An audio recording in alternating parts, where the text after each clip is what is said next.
Hello, my name is Blake Downer. I am not a financial advisor, and I am not your financial advisor. So please don't take anything I say as a buy or a sell order.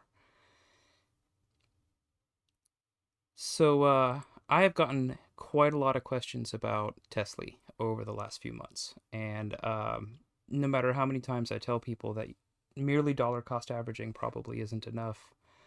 I feel a big part of the barrier as to why a lot of people aren't hedging it is because they just aren't comfortable hedging. So I wanted to have a conversation with all of you guys about ways that you can mitigate its NAV erosion. So the first thing that I always look at when I look at things like this is ways to get rid of the volatility. So right here I have pulled up TSLY compared with TSLL compared with TSLS. And we can see that TSLS, you can go long TSLS, and every time TSLA goes down, TSLS goes up. And so then you can rebalance. And this gives you a chance to not actually participate in the down move because the net asset of both positions. Please use year to date on the charts. Well, okay, sure, fine, Paul.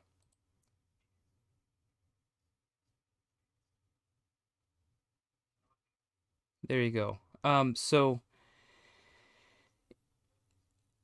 the problem is that TSLS goes down, like pretty significantly, pretty consistently. So if you're going to hold this thing long term, using TSLS as a hedge is a really bad idea. So if you're just going to hold this for like a week or two, that's not a big deal. But most people are not very good at actually timing tops and bottoms. Most people are not experienced traders. They don't have the ability to like even perceive a top or a bottom. They don't even know what to look for. They don't know technical analysis or anything like that.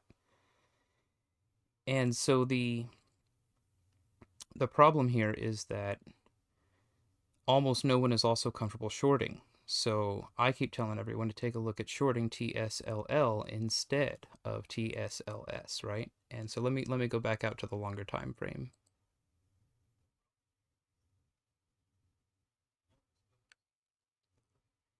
And so you can see it has the same inverse sort of behavior, and it also suffers from erosion, but a lot of people just aren't comfortable shorting. See, when you short, the erosion is in your favor. The fees, however, are not. So you'd have to make sure that the cost to borrow stays below its long-term NAV erosion if you want to stay net positive on the short position. Let me jump over to my calculator here for a second. I want to show you guys a little better what I'm talking about.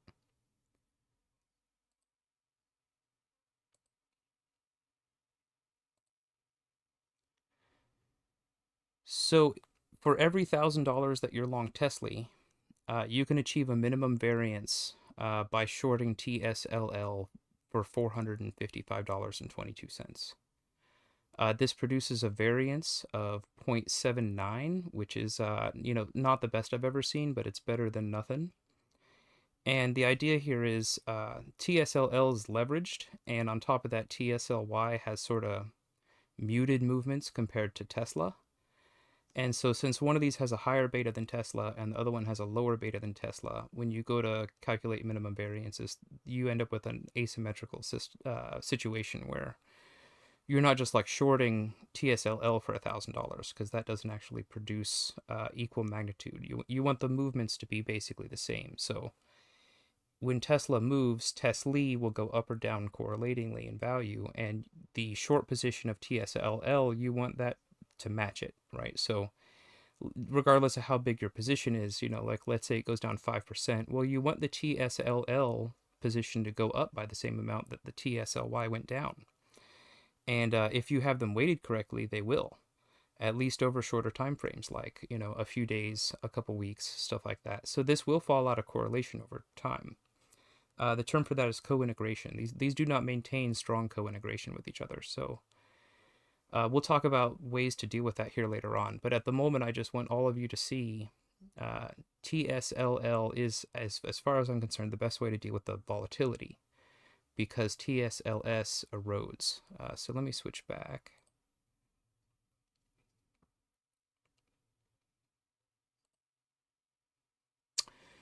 So basically, you just want this erosion in your favor. You can see TSLS has eroded 38%, and over that same time period, TSLL has eroded 4.57. And so if you were to like compare the couple, the net erosion on that pair is around a little over 20%. So you can just take a look at these and tell that holding leveraged assets over a long period of time is not a good idea. And you're probably just better off shorting them than holding them long. So next I wanted to talk about option strategies, because this thing goes down, right? TSLY goes down. At least that's the consensus. It's because it's a covered call strategy, so it limits its upside under certain characteristics, certain situations. So let's take a look at when that happens. So this falls out of erosion with its underlying anytime the underlying goes above the strike price of the calls that it sells. We can see that it's happened right in this area, and then we can see that it happened again right over here, right? You can see TSLY was basically flat, and over that same time period, Tesla saw significant gains. And TSLY missed out on that, right? So understanding that it takes part in most of the downside with slightly better performance and most of the upside when the upside is shallow, if you want to hedge against long-term NAV erosion, you have to hedge against violent up moves in Tesla. Okay, so let's cover some option strategies that you can do in order to help mitigate this problem. First off, I'm going to start simple here. You can sell covered calls. So hang on, let me let this catch up with the YouTube on my other screen, and I can see if this text is even large enough. Can you guys read this? So you can sell covered calls against TSLY. And one of the great things about selling calls against a fund that pretty much you can expect it to go down is you can be pretty confident to sell something pretty close to at the money and still not get exercised. The idea here is that if you can sell at tops, and again, not everyone is good enough to perceive tops, but you can wait for a perceived top and then sell, and then collect a fat amount of premium, and then you don't have to worry as much about its erosion because you're getting extra money out of this asset as it goes down. So as long as you're able to squeeze a significant amount in distributions and premium faster than it erodes in NAV, this becomes an attractive asset.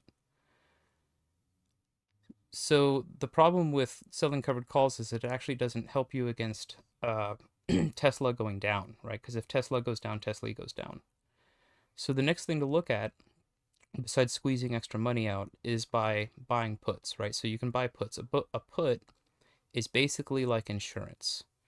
So you can compare it to insurance on your house or insurance on your car. Imagine going through life refusing to buy homeowners insurance or like fire or flood protection or anything like that. So you can basically buy share price insurance on your shares. It's not cheap. So right here, I took a look at these ones. I selected November. You can select whatever you want here, but I just chose a random here.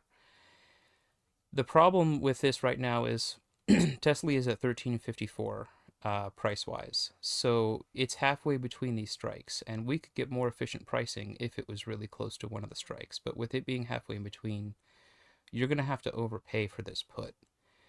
So of the 110 here, 46 cents of it is already built into the strike, right? So when you go to buy this, it doesn't actually cost 110.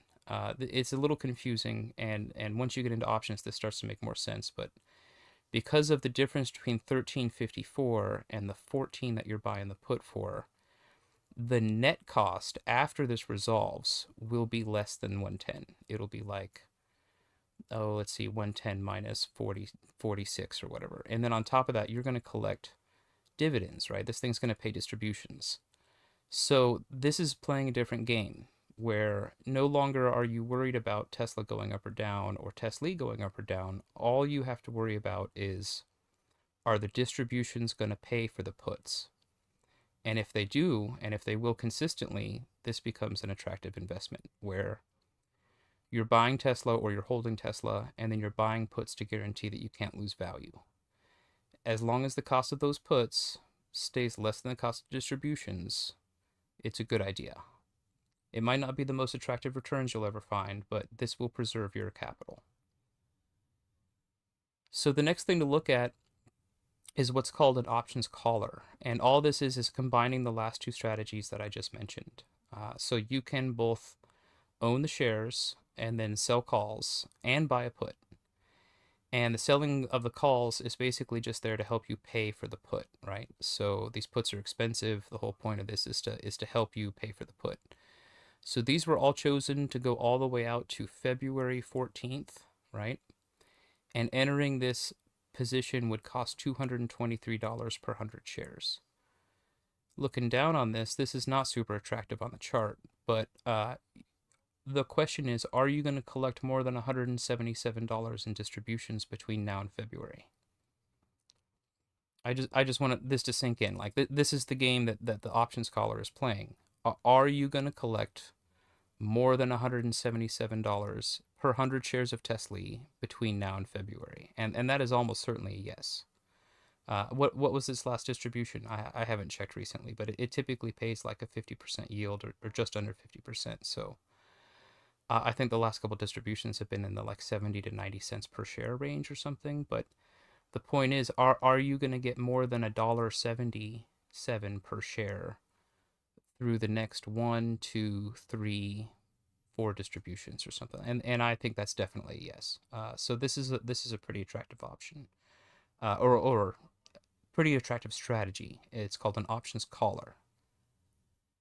So the next thing to think about is back to this line of thinking where the only time Tesla really loses value is when Tesla leaves it behind. So we have a couple of different ways we can deal with that, and most of them just basically revolving around buying Tesla calls. So you can buy calls that are kind of out of the money, like pretty far out of the money, and have a fairly short expiration. So here I have looked at December 400 calls, and they'd cost $49 a piece. And this would give you about 2 months of protection. And I want to warn you, if you go with this method, you can basically expect this $49 to dissipate to zero most of the time. Remember, this is only going to pay out when Tesla rips pretty hard, right? You need a significant move if you're just over here buying what a lot of experienced options traders would call lottery tickets, right? If you're buying lottery tickets, you're banking on a big move. You're not banking on a small move. And so if a big move doesn't happen, you lose it, right? So I don't know how much of your distribution you should be throwing into lottery tickets if you want to go with the lottery ticket method, but I wouldn't imagine it would be very much, like a third of your distributions or something. And then sometimes, some months, once in a while, these are going to hit really big, and then you're going to be able to take that money and buy more Tesla shares with it. And then this way, you're going to help preserve this long-term erosion issue. So this is probably the least attractive method for buying Tesla calls in order to preserve long-term like NAV on Tesla. This is slightly more attractive. So what I did here is I took calls that were even further out in time and even lower in strike. And the idea here with this one is you're paying a lot more for it, right? It costs like $1,000 to enter this, but every month you get to roll it. And so you will, if Tesla goes up, you will roll this for a pretty significant gain. And if Tesla goes down, you will have to roll this for a loss.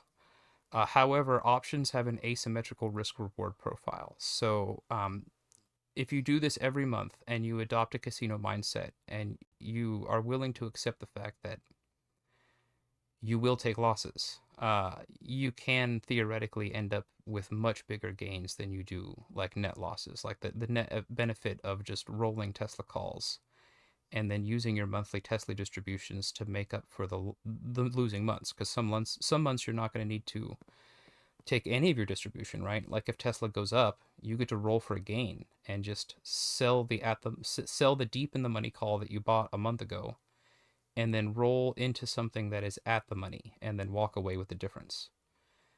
So this is, I think, the most attractive of the naked, like where you're just hedging it with just pure options.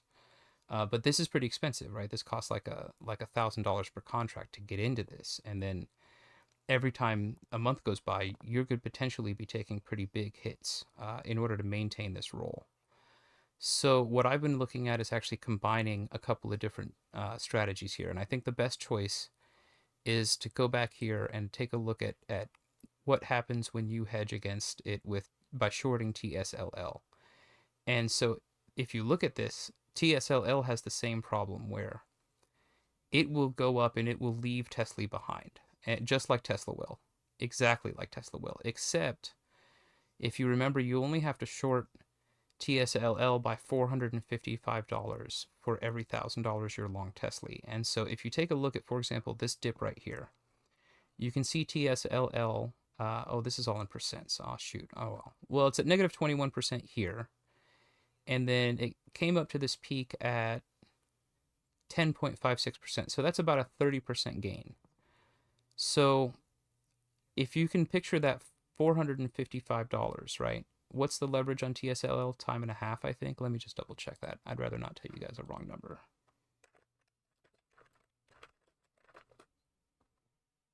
Yeah, it's time and a half.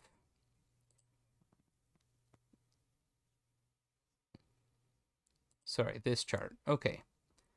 So if you need to hedge against a time and a half move of a 30% move, you need to hedge against 45% of it. So the correct dollar amount to spend on Tesla calls would be hedging against a 45% drop in the hedge, right? Because the hedge can lose up to, from this 30% move, for example, you would have wanted to hedge against a 45% drop in the value of your short TSLL position. So that should give you a fairly reasonable dollar amount to spend on Tesla calls, right? To give you an idea of how much you have to hedge. It won't have to be a very large amount. We're talking a few percent of the entire position. So the entire position at $1,000 long Tesla for every $455 you're short TSLL. What's 45% of that? Hang on, let me pull up a calculator. 455 times 0.45. You'd have to hedge against a $200 loss in the short position. So that is a much harder question to answer as far as exactly what call option you would want to buy. But the general line of thinking is, if Tesla rips, you want this call option to be worth $204 at the end of the rip, right? So it doesn't need to be very expensive at the beginning of the rip. And that's $204 for every $1,000 in Tesla that one is long. So if you're long, like, $50,000 in Tesla, this $204 would need to be multiplied by 50. So let me just check that as a hypothetical here. So let's say you hypothetically had 50 grand in Tesla, and that would give you like $25,000 short in TSLL. And to hedge that position, you would need to buy a Tesla call that is capable of ending up with an end value of $10,237, according to my basic calculator I have over here. And so the idea is this style of hedge I think it's the cheapest. I think it's the most efficient because you're not losing as much on the theta. So once you get into option strategies where you're holding options long term and you're holding long options long term, theta becomes kind of a big problem. So you don't want to hold as much of the position in options as possible. You want to hold as much of the position, like as small of it as possible in the options. And most of the hedge needs to try to be in these like short leverage positions because they erode in your favor, right? TSLL erodes in your favor. And the options that you're buying long, those all erode against you, right? They have a theta value, you're long the call. You don't want to hold call options long unless you're really confident that it's going to go up. And this is a hedge, right? You don't have confidence it's going to go up or down. The whole point of this is you're just buying insurance, right? You're not trying to like make huge money off of these options hedges. You're just trying to not lose money, right? So you want to think about end goals, not how much it costs you to get in. You want to think about what is going to happen if Tesla rips like 25% up and leaves Tesla behind. And then my short position loses value. Well, how much is it going to lose value by? Can I compare the option versus the weight of that hedge? And then you want to think about that. See, the problem is why I'm not able to just hand you specific numbers is I don't know how hard Tesla's going to rip. No one knows how hard Tesla's going to rip. So you're going to have to choose those numbers yourself. I don't want to just like be like, oh, here's a general rule of thumb and just do this every month. I don't think that's a good idea. I have too many unknowns about the future price action of what Tesla will do. So I'm going to leave it all up to you guys as far as like where you think Tesla can rip to. And that will give you a frame of mind for thinking about how much you want to spend on these Tesla calls, where the whole point of them is not to make money. Remember, the whole point of them is to not get left behind, because Tesla will leave Tesla behind. We've all seen it. All right, so I don't see any questions from the audience, so I'm going to hang on here for a minute or so and ask for questions. There's 7 of you watching. Do any of you have questions? While I'm waiting for you guys to type out the questions, I want to point out that my topics I'm going to choose based off of like the comments. So if you guys get down in the comments and ask me to answer questions about other tickers, other companies, anything you guys are pretty much interested in learning about, I'm going to try to stream 2 or 3 times a week or so. And every time I'm going to come on with information, and then I'm going to ask you guys for questions. And if you don't have questions, I'm going to go ahead and log off. I don't see any questions. All right. Well, you guys have yourselves an excellent one. We'll chat again here in another couple days. And please get down in the comments and ask me questions. Oh. How does this compare with the dollar cost averaging method? Okay, so the dollar cost averaging method is pretty good if you're thinking about like holding over really long time periods and you're not that worried about it going down. Unfortunately, I'm more worried about how super volatile Tesla is. So the whole reason this thing pays really fat is because the premium is really good. And the premium is really good because there's really high volatility in Tesla. There's really high volatility in Tesla because boy does it move hard up and down. So it's hard for me to tell people that dollar cost averaging is a good idea. But you certainly can do that. You can go down that road. But every time Tesla takes a big tumble, you're gonna lose a significant chunk of your asset. So if you're gonna do that, you might want to even think about the possibly buying Tesla puts or buying puts on this. Yeah. So Calicia Thompson, I am actually planning on doing like an options teaching instructional video with Andre, because Andre's been a forex trader for many years. And he writes robots, and his robots are like the real deal. You know, they make money. But I want to show him how options works so that I can have him write me an options robot. And in order to do that, I actually have to teach him like the mechanics of options. So I'm going to try to sit him down over the next couple of weeks and show him how options work. And then hopefully I'll have a series of videos I can point to for my audience and be like, hey, this is what I'm talking about. Until then, I can recommend there's a video by a channel called In the Money, and the host's name is Adam. It's like 2.5 hours long. It explains all the mechanics of options. I was gonna break it up over like 5 or 6 different videos, and so the first video is just gonna be basic concepts, and then we're gonna get more and more complicated from there. I'm not really sure how deep I'm gonna go. I'm an intermediate options trader. I'm not super advanced. I taught myself all this in about 6 months, and then I picked out the strategies that I liked, and I've been running those strategies since then. And then all of the like terms and things that I don't pay attention to for my strategies, I've basically forgotten like that vocabulary. So sitting down and reteaching, sitting down and teaching Andre how all this works is going to be a chance for me to relearn for myself some of the more obscure aspects of how and why options move. But the basics, once you learn the basics, they never go away. So Paul wants to know about Costco. Okay, I can talk about Costco some other time. If you were to take 2/3 of your dividend into SVOL and then do 1/3 into TSLY, would you be further ahead? So Paul, yeah, I've been talking about that on THB's videos. So if you were to try to like fight the NAV erosion by dollar cost averaging some of the yield back into it, you could certainly go down that road. And then what are you going to do with the rest of the yield? SVOL is a good choice. I like SVOL. It slowly goes up over time. It pays pretty well. Personally, though, I would think about stacking like a large empire of companies that pay dividends that go up over time. So there's this term called yield on cost. And if you get into a good yield on cost where so for example, Warren Buffett, you can go look up what value he actually bought Coca-Cola at, but during 1987 there was a big crash, and he stepped in and he bought tens of thousands of shares of Coca-Cola. And at the time, it wasn't paying very much. But now, he is currently collecting almost 50% yield compared to what he paid for it in 1987. So basically, every other year, he gets the value of his initial investment back. You just have to wait like, 30 years. So what would you do with your other two-thirds? You should invest it in things that slowly go up over time. SVOL is not a horrible choice.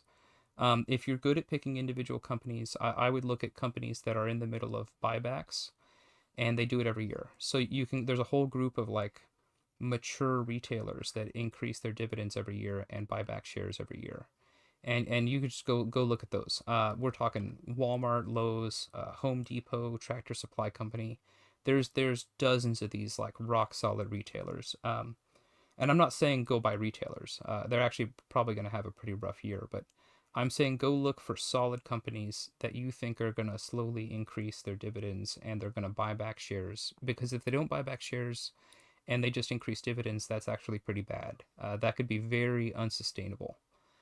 You want to find a company that's trying to buy back more shares than it is trying to raise its dividend, because you want them to outpace their own dividend growth. You want their ability to pay that dividend to get easier over time, not harder over time. So you want to choose companies, not just one. You want to choose multiple companies that are their buyback rate outpaces their dividend growth rate.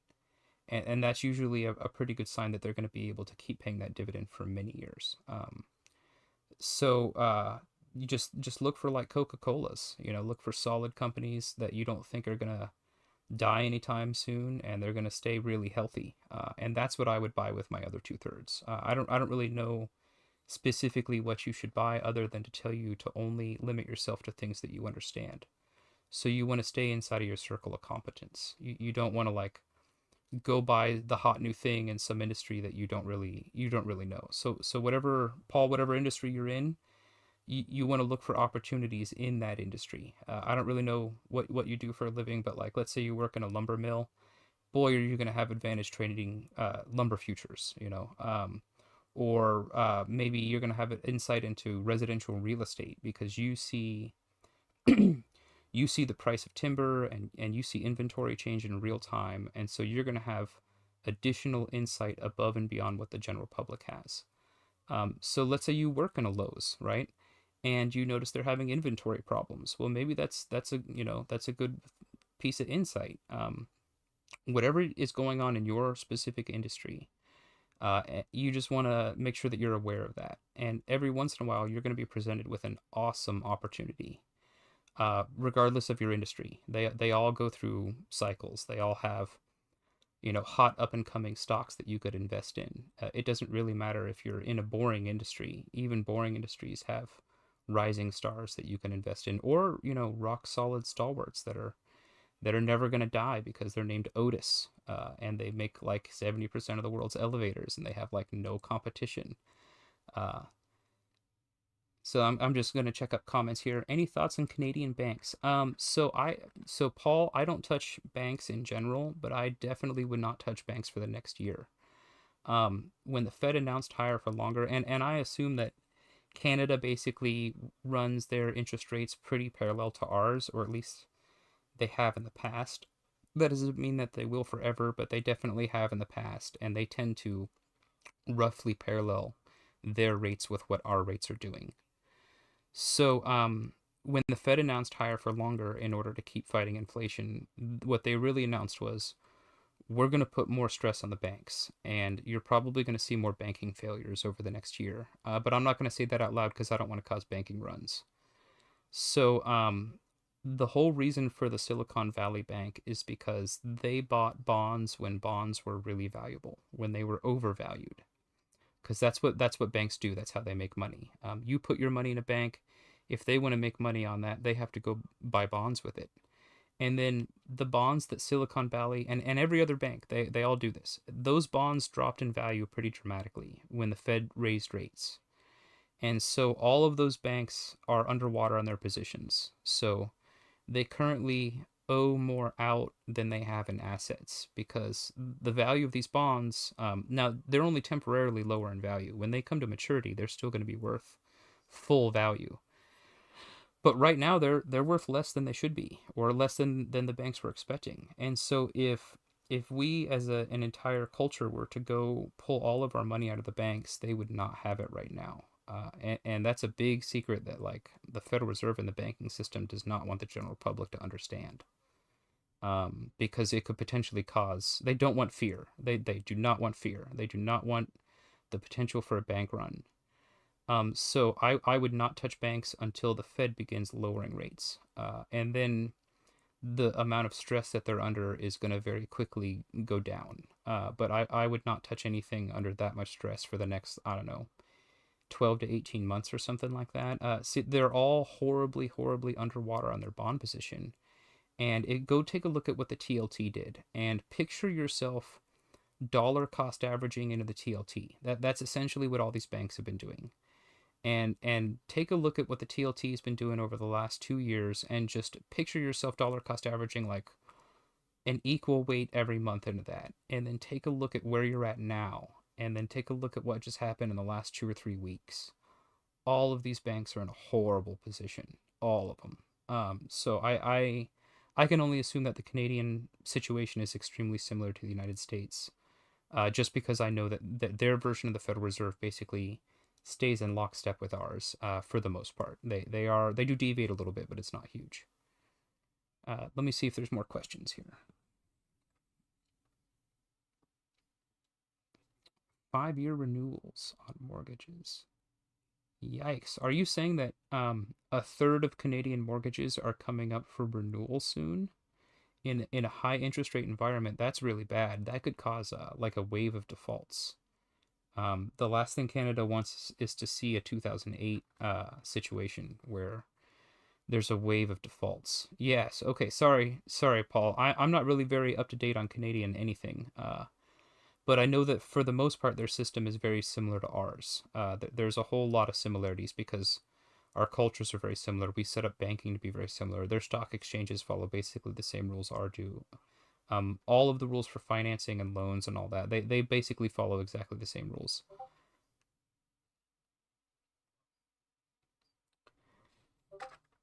So my phone's blowing up. I should probably go ahead and wrap up. I'm gonna try to stream every 2 or 3 days or so. My teaching schedule is gonna make me work that around that, and then every 8 to 10 weeks or something, I'm gonna have to shift.